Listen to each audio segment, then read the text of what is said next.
Estamos reunidos, como sempre fizemos, no primeiro domingo do mês, no nosso culto pela manhã, para celebrarmos a ceia do Senhor. Então, se você está nos visitando, se é a primeira vez que você vem, é uma alegria tê-lo conosco nesse memorial. A Bíblia diz que Jesus Cristo que disse que nós deveríamos termos sempre em mente a sua morte e a sua ressurreição, e deveríamos celebrar isso com a ceia, no momento em que participamos do pão e do vinho. E eu gostaria de ler um texto com vocês que se encontra na Epístola de Paulo aos Romanos, capítulo de número 12. É um texto por demais conhecido. Você recebeu um informativo aí que fala que Deus está querendo dizer a mim e a você, você não precisa continuar o mesmo. Deus quer mudar as nossas vidas e mudar para melhor. Então, se você quer saber como Deus pode, como Deus quer, como Deus trabalha para mudar as nossas vidas, esteja conosco hoje à noite, às 19h30, quando estaremos falando a respeito disso. Mas hoje pela manhã eu gostaria de compartilhar com vocês algo a respeito de como eu e você podemos manter a nossa vitalidade, a nossa força espiritual. Porque se você já observou uma corrida de maratona, dia destes o Salgueiro e outros daqui da igreja participam dessas competições longas, não são 100 metros rasos, são quilômetros. Você precisa ter força para correr do início até o fim. E como eu e você podemos manter a nossa força espiritual diante de uma cultura, diante de uma sociedade, diante de dias, diante de circunstâncias que drenam, que roubam, que fazem com que a gente gaste as nossas forças espirituais.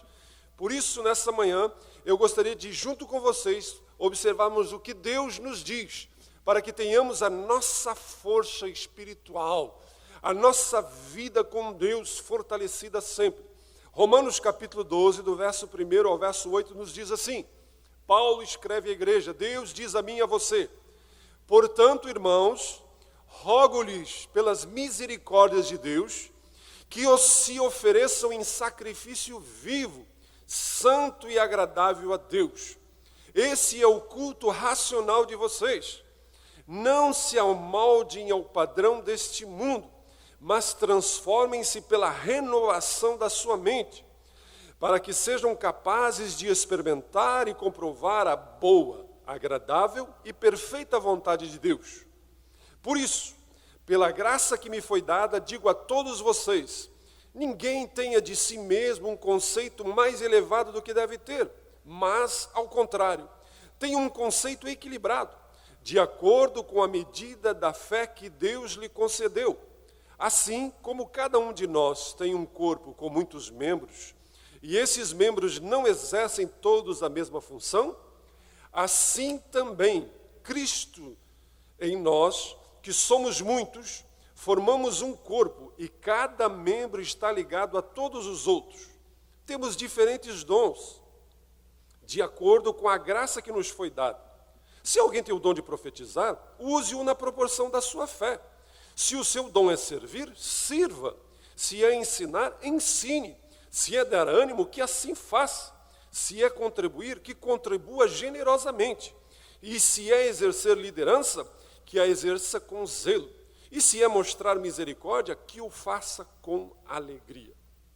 Gente, talvez nesses últimos dias em que o nosso país estava negociando, estava discutindo em questão de maioridade penal, em questão de situação de gênero, estão agora no plano de educação dos municípios, das cidades, do estado, do país, querendo estabelecer a figura do gênero, que a criança nasceria nem menino nem menina, e com o tempo, com a idade, ela discutiria, descobriria o que ela gostaria de ser.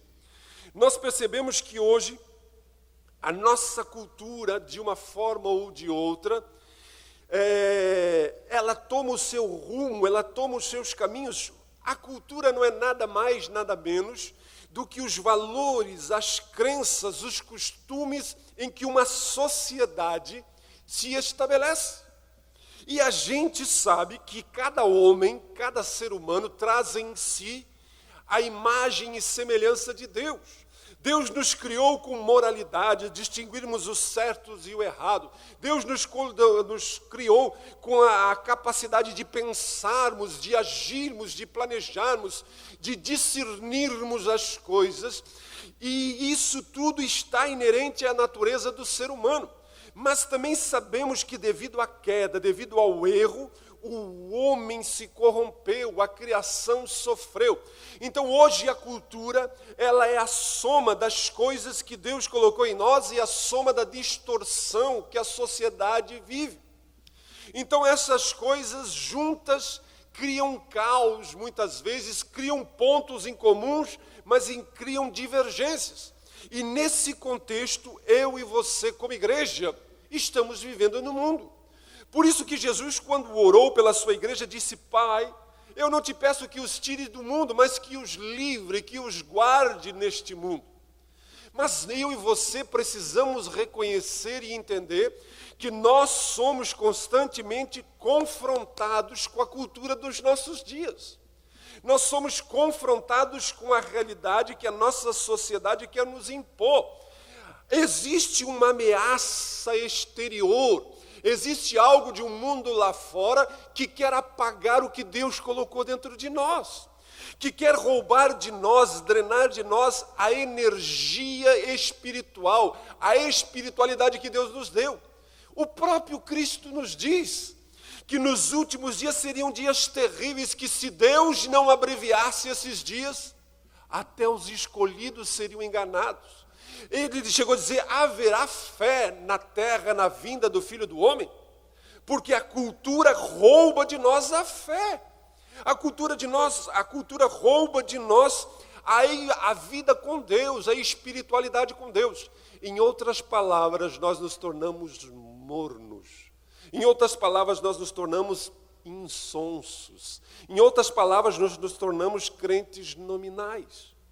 Por isso que Paulo, quando escreve aos Efésios, capítulo 6, ele diz: quanto ao mais, irmãos, sede fortalecidos no Senhor. Ele está dizendo: sejam fortalecidos no Senhor e na força do seu poder.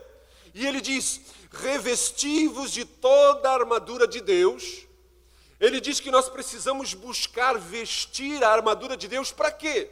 Ele complementa dizendo: para poderes ficar firmes contra as astutas ciladas do diabo. O Satanás, o diabo, o inimigo de Deus, o nosso inimigo, ele tem uma estratégia, ele tem um plano para minar a sua força espiritual, para drenar a minha e a sua força espiritual.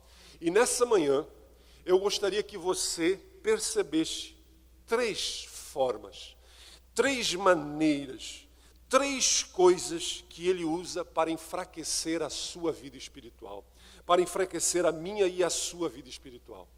E eu fiquei pensando, qual a ilustração que eu poderia dizer, mostrar, que configurasse o espírito que nós estamos vivendo nos dias de hoje. E eu encontrei isso na figura de Sansão. Vocês conhecem a figura de Sansão? A sua história está registrada no livro de Juízes, capítulo 13, ao verso capítulo 16 de Juízes, que conta a história desse homem. Todo mundo sabe que Sansão era o Rambo do Velho Testamento, era o Arnold Schwarzenegger, era o exterminador, era o cara. Mas todo mundo sabe que ele acabou preso, humilhado, cego.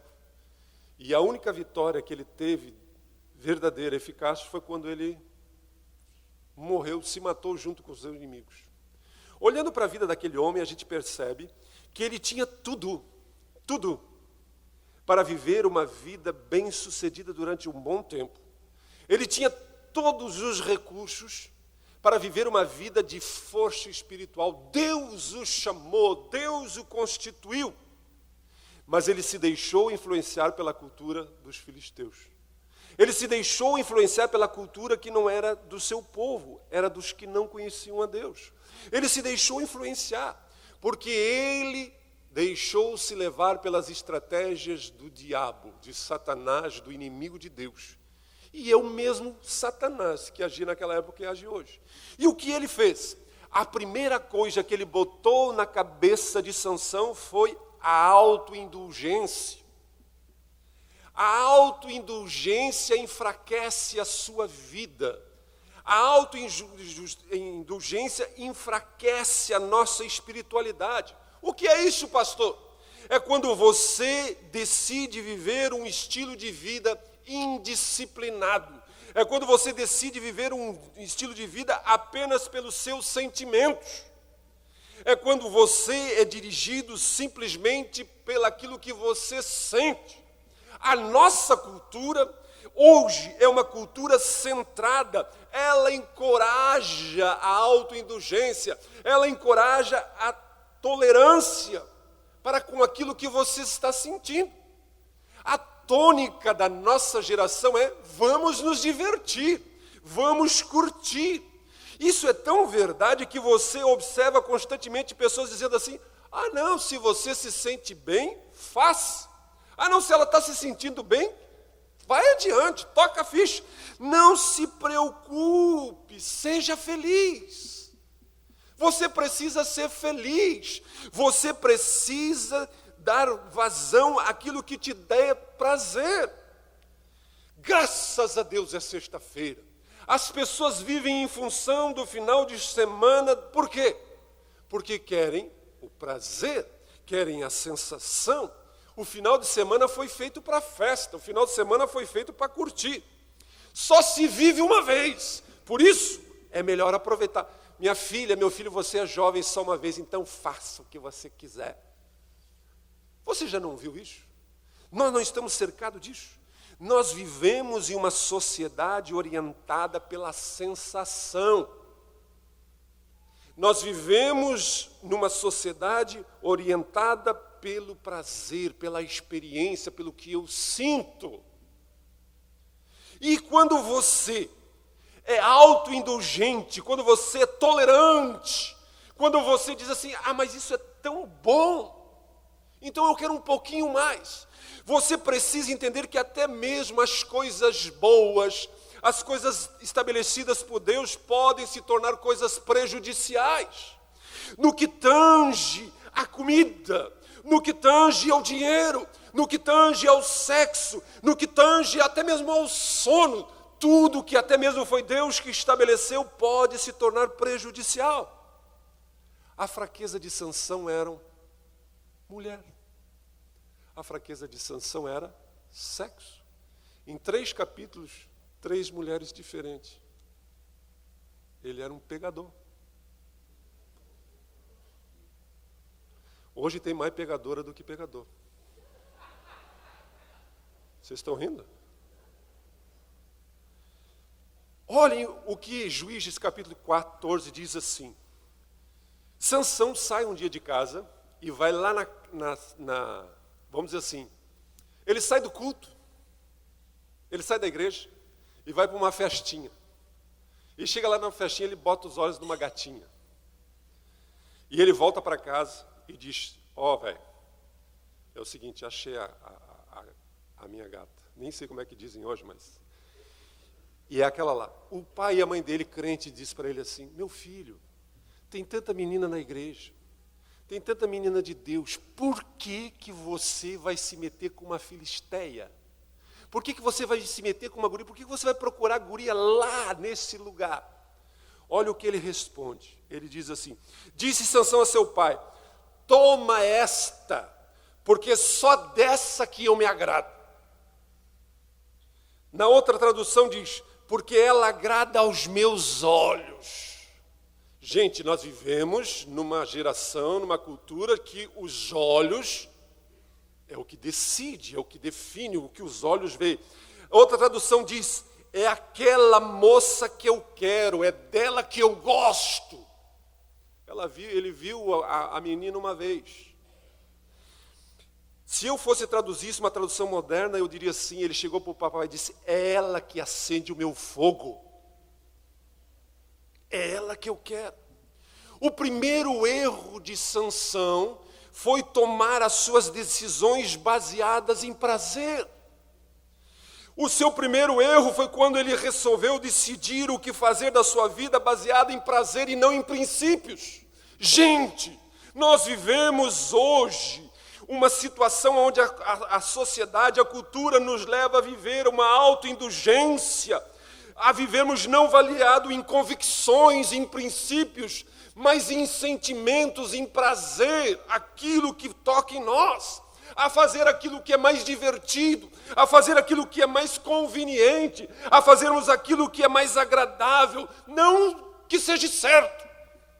Nem sempre é o que é certo para fazer, mas é o que eu gosto mais, é o que me dá mais vontade, é o que me alegra mais.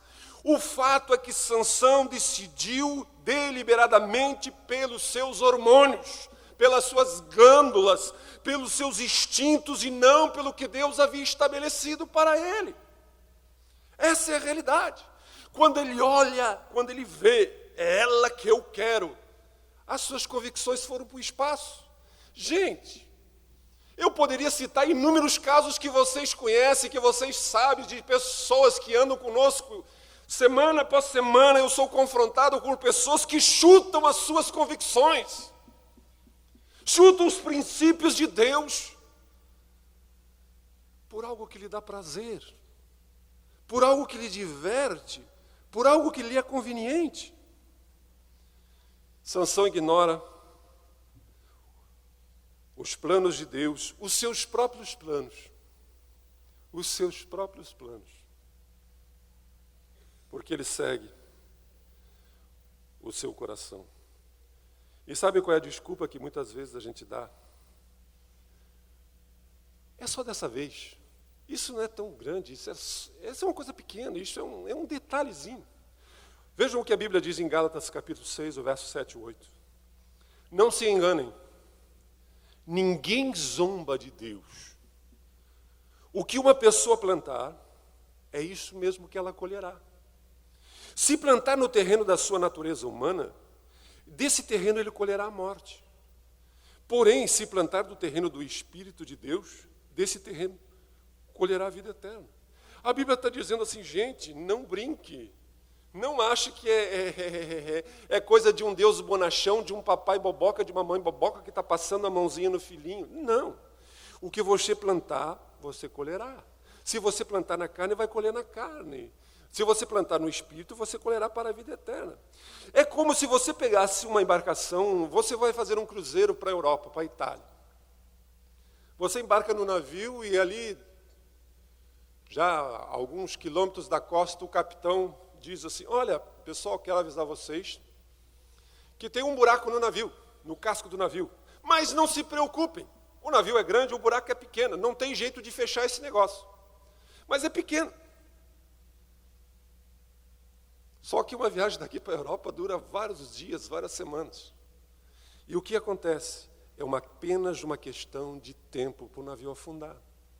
Às vezes a gente se deixa levar por uma cultura de prazer momentâneo, de diversão, de autoindulgência, mas não estamos percebendo que isso vai afundar. Isso vai matar a nossa espiritualidade, isso vai drenar as nossas forças, isso vai drenar a nossa espiritualidade, a nossa vida com Deus. Quando eu me torno indulgente em alguma área da minha vida, eu sou 99% em tudo que é coisa, mas essa aqui é apenas uma coisa, essa área vai pegar você. Eu sou um cara legal, mas eu tenho uma dificuldade com a pornografia, mas é uma olhadinha uma vez por mês. Vai pegar você. A autoindulgência, para que eu mantenha a minha força espiritual, para que eu mantenha a minha energia espiritual, para que eu mantenha a minha vida com Deus, eu preciso disciplinar os meus desejos. Mas isso vai contra tudo o que essa sociedade aí fora diz, o que a escola diz, o que as revistas dizem. Gente, eu não leio mais jornal impresso, eu leio na internet. Então eu tenho o hábito de todo dia pegar os principais jornais, Folha de São Paulo, Estadão, Veja, e dar uma lida assim rapidamente nas notícias. E esses dias eu estou lendo um desses e me chamou a atenção uma matéria que dizia assim, eu não me lembro agora se era 30 ou 40 ou 50 coisas que você deve fazer antes de morrer na sua vida sexual. Eu disse, Pá, mas descobri. Gente, não que eu quisesse fazer, né? Mas eu cliquei. Não, vejam bem, gente. É a nossa sociedade. Tinha algumas dicas que eles diziam, que eles ainda diziam, isso é proibido no Brasil, mas por isso cuidado. Desde fazer sexo em elevador, swing, ménage à trois, tudo despertando você a buscar sensações novas. Porque um homem e uma mulher está muito... isso é muito chato, é muito monótono, é muito comum, vamos inventar, tio. Mesmo que até a lei diga que é proibido fazer, mas faça para sentir adrenalina. Essa é a tônica do nosso mundo. Essa é a visão do nosso mundo. Mas eu não sou assim. Gente, isso está batendo na minha porta. Isso está entrando pelos meus olhos, pelos meus ouvidos. Se eu não disciplinar os meus desejos, se eu não disciplinar as minhas vontades, os meus prazeres, eu vou perder a minha força espiritual, é fato. Por isso que a Bíblia diz, Pedro, ora, tendo Cristo sofrido na carne, vejam bem, Cristo sofreu na carne, armai-vos. E quando ele fala em armai-vos, ele está falando uma linguagem militar, ele está dizendo, pegue as armas, se fortaleça também vós aonde? No pensamento. Fortaleçam-se vocês também no pensamento, para quê? Para que vocês já não vivais de acordo com as paixões, com os desejos, com as concupiscências dos homens, mas segundo a vontade de Deus. Se eu não me armar, se eu não me fortalecer, a minha mente, o meu pensamento vai ser igual a dos homens, e não de Deus. Porque eu não tenho como fugir da minha cultura. Eu estou inserido dentro dessa cultura. Para todo lado que eu olho, para tudo que eu vejo, a cultura está querendo ditar como eu penso, como eu falo, como eu me comporto. Por isso que se você for autoindulgente, se você for tolerante com algumas coisinhas, você vai perder a sua vitalidade espiritual. Só porque você quer uma coisa, não significa que você deve ter essa coisa.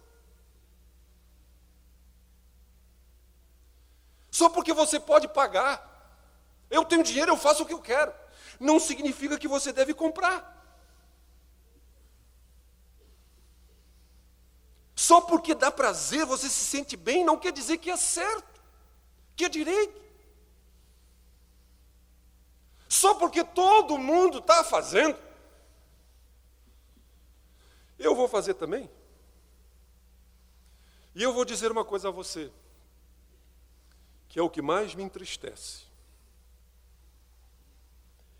E às vezes me dói o coração ver crentes que não percebem que estão sendo levados.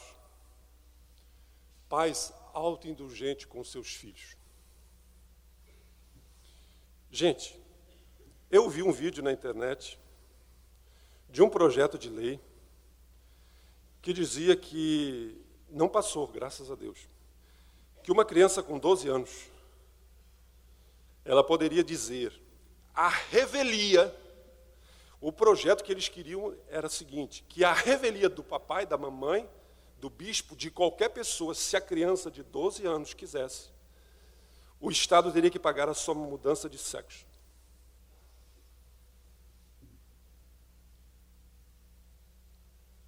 Eu vejo pais crentes sendo tão autoindulgentes, ou melhor, não são autoindulgentes, mas sendo tão indulgentes com seus filhos, porque a psicóloga lá fora, o professor lá fora, a sociedade lá fora diz que uma menina e um menino de 12 anos namorar, está se descobrindo.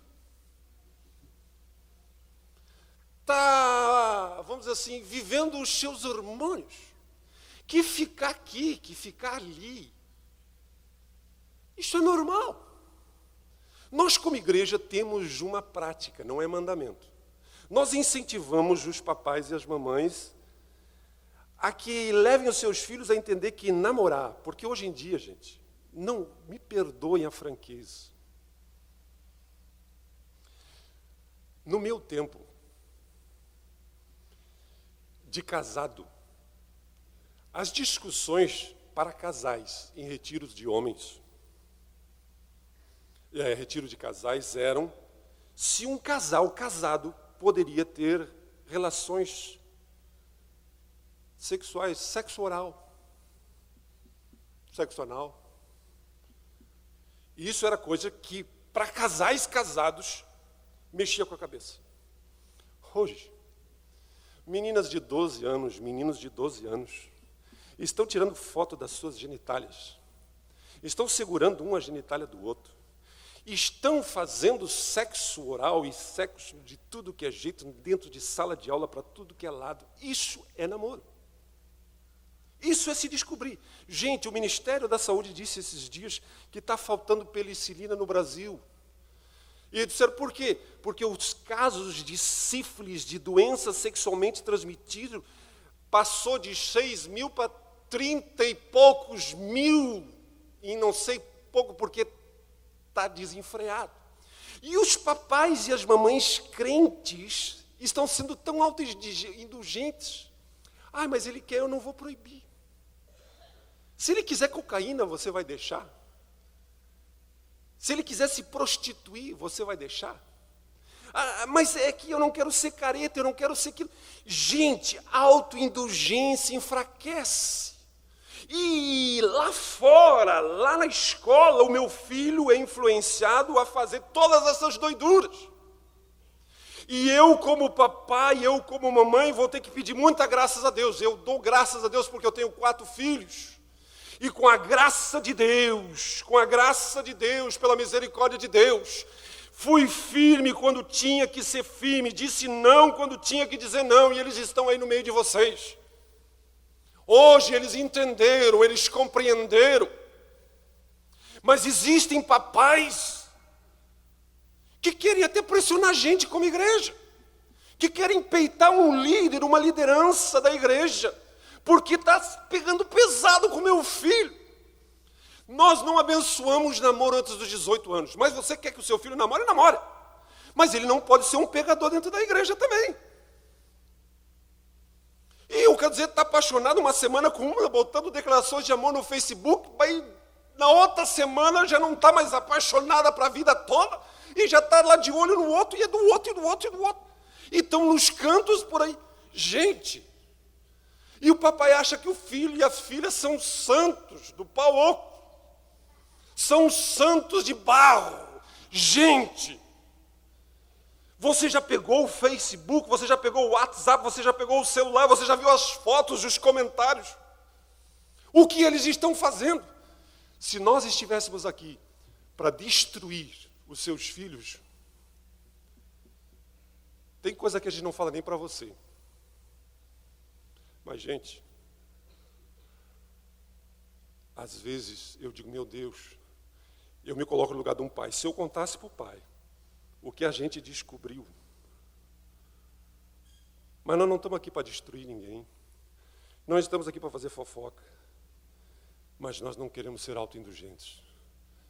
Nós não queremos passar a mão e dizer que é normal um menino e uma menina, adolescente, trocar pornografia um com o outro. Só talvez não faça, é que nem o Bill Clinton, você se lembra do escândalo do Bill Clinton? Não houve consumação, então, gente, autoindulgência pelaquilo que dá prazer. E quando eu falo isso, eu não falo só de sexo. Eu falo em beber, encher a cara. Eu falo em festa. Eu falo na maneira que se comportar. Pais que deixam os seus filhos ir posar na casa de amiguinhas, de amiguinhos. Deixam andar com gente que eles não sabem de nada, gente que incentiva. Gente, você está brincando com fogo. Sansão foi autoindulgente. Ele fez o que lhe dava na sua vontade, nas suas glândulas. Outra coisa que a gente percebe com esse homem é que teve uma vida de raiva constante. Sansão viveu reagindo a vida toda. E quando você vive uma vida de raiva, de ressentimento, de ira, isso enfraquece a sua vida. Ele era um homem que estava sempre zangado, amargurado, ressentido. Ninguém gostaria de ficar perto dele porque ele tinha muita força. Porque a sua principal motivação era: eu vou me vingar. Se você perceber, apenas em um capítulo, no capítulo 15, Sansão disse assim: dessa vez eu não sou responsável pelo que eu fizer com eles. Em outra palavra, ele está dizendo assim: não, eles são culpados, eu vou acabar com essa gente. E ele foi lá e matou 30. O outro versículo mais adiante ele diz: já que fizeram isso comigo, eu não me sossegarei enquanto não me vingar de vocês. Ele disse: vocês fizeram isso comigo, enquanto eu não me vingar, eu não vou sossegar. E no verso 11 ele diz: eu apenas fiz o que eles fizeram comigo. Sansão vivia uma vida onde ele dizia assim: eu faço assim, eu sou assim, porque eles me machucaram primeiro. Essa também é uma característica da nossa cultura. A nossa cultura diz, trate as pessoas como elas te tratam.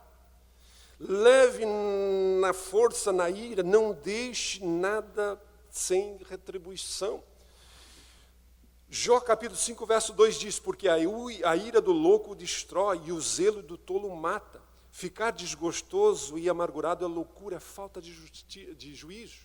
A Bíblia diz: com a sua raiva você está só se ferindo.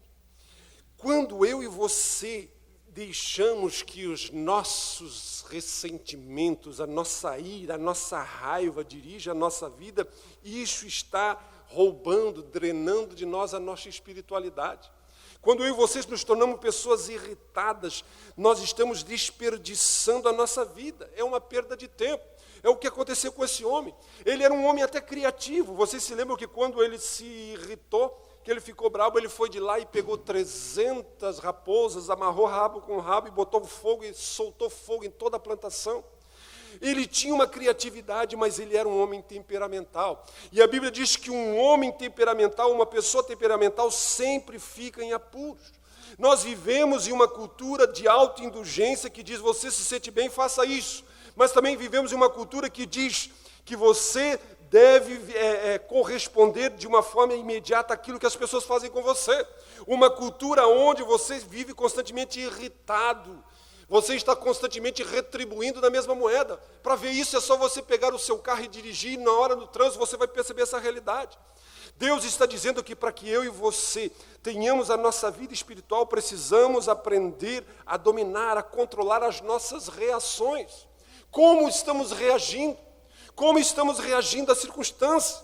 Não perca o seu tempo, não gaste as suas energias apenas reagindo. A Bíblia diz: o tolo mostra a sua raiva, mas quem é sensato se cala e a domina. E se você é líder? Se você é líder na igreja, na sua empresa, na sua casa, em qualquer lugar que você for líder, na sua escola, você vai ser alvo. Você vai ser alvo, você vai ser alguém que vai ser provocado. Você vai ser alguém que vai ser irritado. Você vai ser alguém que vai ser levado a reagir. Mas Deus está dizendo a mim e a você: não faça assim. Não seja uma pessoa que simplesmente vive reagindo às circunstâncias da vida. Tem crente que vive a sua vida toda sem produzir nada, ele apenas reage às circunstâncias. Mas Deus está dizendo a mim e a você: não permita que a sua raiva te controle. É claro que você vai ter raiva, é claro que nós vamos sentir raiva, é claro que tem hora que nós vamos ficar irritados, mas isso não pode controlar a nossa vida. Não gaste a sua energia, a sua criatividade nisso. E por fim, nós percebemos com Sansão, a terceira coisa que o diabo faz para que eu e você venhamos a perder as nossas forças espirituais.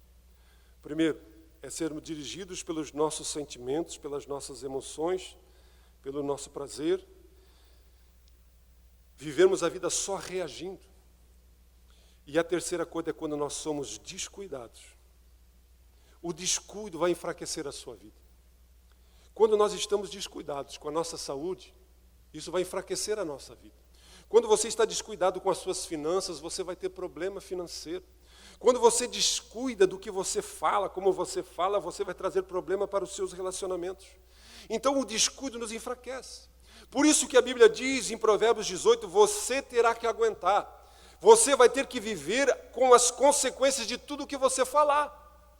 É preciso que eu e você entendamos que cada vez que nós quebramos um compromisso, cada vez que nós abrimos mão, quando nós nos descuidamos, isso enfraquece a nossa vida. É preciso entender que a nossa vida, ela, vamos dizer assim, precisa ser baseada em compromissos. E quando você descuida disso, isso enfraquece. Sansão descuidou da sua vida, vocês sabem a história. Ele era um nazireu, ele precisava viver sem álcool, ele tinha uma dieta toda especial, não só a questão do álcool, a sua comida. Ele nunca deveria cortar o seu cabelo, mas agora ele se envolve com uma mulher, vocês sabem a história. E aquela mulher começa a conversar com ele uma vez, duas vezes, três vezes, várias vezes. Até que ela consegue, água mole em pedra dura, e aquele homem entrega o seu segredo. E isso destruiu a sua vida. Por quê? Porque ele foi descuidado com seus compromissos. Ele descuidou. Sansão brincou com seu compromisso. Gente, você é tão forte quanto com aquilo que você está comprometido. Eu sou tão forte quanto com aquilo que eu estou comprometido. Sansão brincou tanto, ele descuidou tanto que ele comprometeu as suas convicções por conveniência. Ele descuidou. Como eu posso brincar com fogo sem me queimar? Como eu posso andar na beira do penhasco, do precipício sem cair?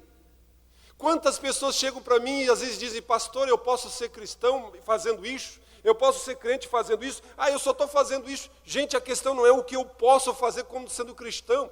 A questão é de quanto eu estou próximo de Deus, de Cristo. Eu preciso assumir um compromisso. Todos nós sabemos que Sansão estava brincando com Dalila. Dalila estava querendo fazer, ele não era um homem tolo, ele sabia. Mas por quê? Porque ele foi negligente. No primeiro dia ele levou de brincadeira e foi indo. Ele estava negligenciando e isso se tornou uma frequência na sua vida. Com o que você está brincando? Com o que nós estamos brincando? Ele estava brincando com aquilo que ele sabia que não deveria estar brincando. Mas você pensa, comigo vai ser diferente. Não, eu dou um jeito nisso. Não, eu sei. Eu tenho maturidade, eu não preciso ir tanto na igreja. Eu não preciso de isso, eu não preciso daquilo. Não, eu tenho jeito. Não, meu filho é diferente. Não, a minha esposa é diferente. O meu marido é diferente. A nossa casa é diferente. Gente, todos que forem descuidados com seus compromissos vão ter problemas. Você precisa perceber isso. Quantos que eu conheço, você conhece, que foram homens e mulheres de Deus? Quantas pessoas vocês conhecem, mas hoje nós estamos percebendo que eles caíram da fé, eles estão desviados, eles estão apáticos, eles estão parados, eles são crentes nominais, são pessoas que simplesmente, por quê? Sem sal, mornos, por quê? Porque eles descuidaram dos seus compromissos, eles foram descuidados. Quando você não leva Deus a sério, você está se matando. Isso não acontece de um dia para o outro, gente. Ninguém hoje está bem, amanhã está desviado. Não, isso vai aos poucos, progressivamente. Isso vai começando um deslize, como aconteceu com Sansão. Ele não contou o seu segredo na primeira vez. Para manter a força espiritual, nós precisamos manter os nossos compromissos, mesmo quando eu não sinto vontade de fazer. O Salmo capítulo 15 fala que o justo cumpre o que promete, mesmo com o prejuízo. O justo cumpre o que promete, mesmo com o prejuízo próprio, custe o que custar. Essa é a marca da maturidade. Mas vamos ser bem honestos, a nossa sociedade, ela é inimiga de compromisso. A nossa sociedade, a nossa cultura não quer que você assuma compromisso com nada nem com ninguém. Os relacionamentos são livres, abertos, cada um faz o que sente. Mas você precisa, eu preciso, nós precisamos entender que precisamos manter os nossos compromissos com Deus. Com o seu companheiro, com a sua esposa, com o seu esposo, com os seus filhos. O seu compromisso com seus empregados, ou talvez com o seu patrão. Tem muito crente que não mantém o seu compromisso com o seu patrão, vai na cultura. Eu preciso manter o meu compromisso para com tudo que eu sou responsável. Uma corrente é tão forte quanto é o seu elo mais fraco. E eu quero dizer uma coisa para vocês. Ouçam o que eu vou dizer. É triste dizer o que eu vou dizer. Eu não gostaria de dizer o que eu vou dizer. Mas eu sou obrigado a dizer. Por quê? Pelas estatísticas. Pelo que a vida me mostrou. Que muitos que estão aqui hoje, daqui a 5 anos, vão estar frios, mortos espiritualmente, indiferentes, enfraquecidos e desviados, como as pessoas chamam. Muitos que estão aqui hoje. E por quê? Porque simplesmente não levou Deus a sério. Porque simplesmente não assumiu seus compromissos. Dia desses, um querido nosso botou algumas fotos de algumas adolescentes, de algumas crianças nossas. Ele não está aqui conosco mais, ele não sei o que está fazendo da sua vida. E eu olhei para aquelas fotos, a gente sente saudade, mas eu olhando para aquelas fotos, muitos daqueles não estão mais aqui. Muitos daqueles foram descuidados. Muitos daqueles não levaram a sério os seus compromissos. Não assumiram os seus compromissos. Nunca colocou Deus em primeiro lugar. Por isso, o texto de Romanos que eu li lá no início, Paulo dizia, gente, eu peço, eu rogo, eu suplico pela misericórdia de Deus que vocês se ofereçam em sacrifício vivo, santo e agradável a Deus, que é o culto racional de vocês, e não se amoldem, não se conformem, não se deixem modelar pelos padrões do mundo. O que ele está querendo dizer? Que eu preciso ter como cerne. Você sabe o que é o cerne? É aquele núcleo duro, aquela parte dura da árvore, como aquilo que mantém a árvore de pé. Eu preciso ter como cerne da minha espiritualidade, da minha vida com Deus, a minha devoção pessoal e total a Deus. Eu preciso viver acima das minhas vontades, acima das minhas conveniências, acima dos meus desejos, uma vida de compromisso e de devoção a Deus. Mas agora tem a gente está trocando Deus, a nossa devoção a Deus, por qualquer prato de lentilha. Então é fundamental que eu tenha como cerne a minha devoção pessoal e total a Deus. Mas não apenas isso, Paulo está dizendo, assim também em Cristo, nós que somos muitos, formamos um corpo e cada membro está ligado a todos os outros. Gente, a cultura lá fora está dizendo que a gente não precisa de igreja, a gente não precisa um dos outros, que isso é bobagem. Mas eu preciso ter bem consciente a minha posição de interdependência com relação aos outros.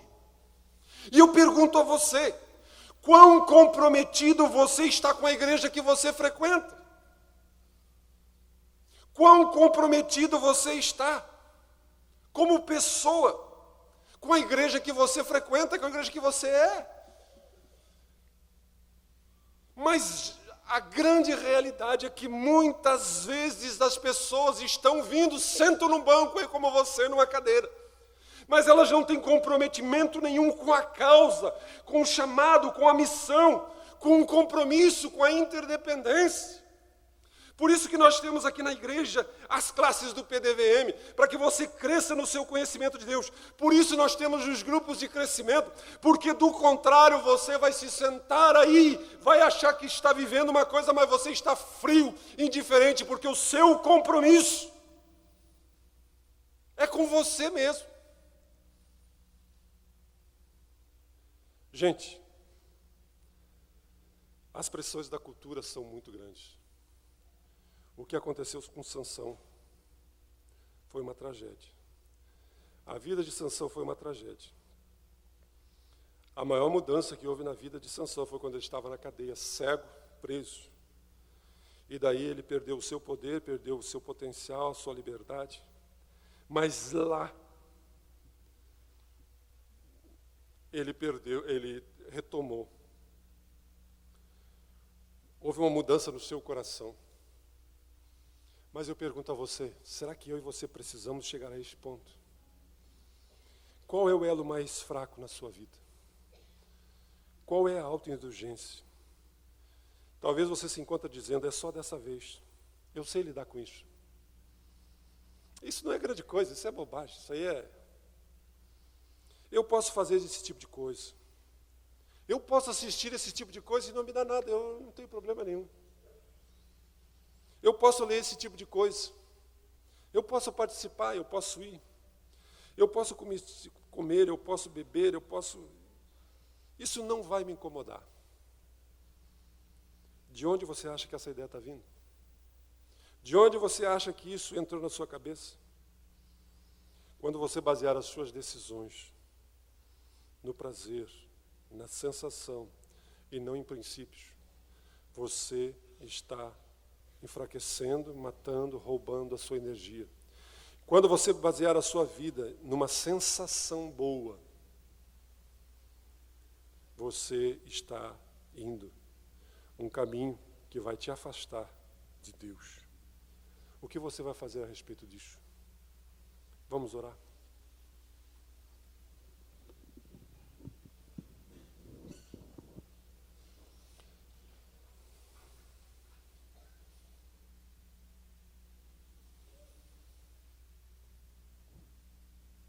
Jesus, nós estamos diante de Ti. Somos Teus. Reconhecemos que vivemos, Pai, em uma cultura que rouba de nós, enfraquece de nós a nossa força. Que quer nos afastar de termos uma vida contigo. Eu te peço agora, Pai, que o Espírito Santo de Deus possa ministrar a cada coração. E que cada um possa sair deste lugar essa manhã, Pai, decidido em fazer alguma coisa em relação a essa circunstância, a esse elo mais fraco da sua vida. Pai, traz consciência aos pais em relação aos seus filhos. Traz compreensão e entendimento que vivemos de uma cultura que é totalmente oposta, que quer destruir, que quer roubar de nós. E se porventura existe alguém que já está fraco, alguém que já não tem mais forças espirituais, que se deixou levar por uma cultura, Pai, consumista, alguém que está cuidando simplesmente da sua vida, alguém que está simplesmente vivendo a sua vida, alguém que não deixou de lado o compromisso com Deus, com a sua igreja, um relacionamento de interdependência. Nós precisamos, nós necessitamos, nós carecemos viver como igreja. Sabemos que é difícil, sabemos que às vezes é complicado, mas é ainda a única forma que Deus estabeleceu para que nós não venhamos a nos perder na caminhada, para que as nossas forças não venham a desfalecer de uma forma plena.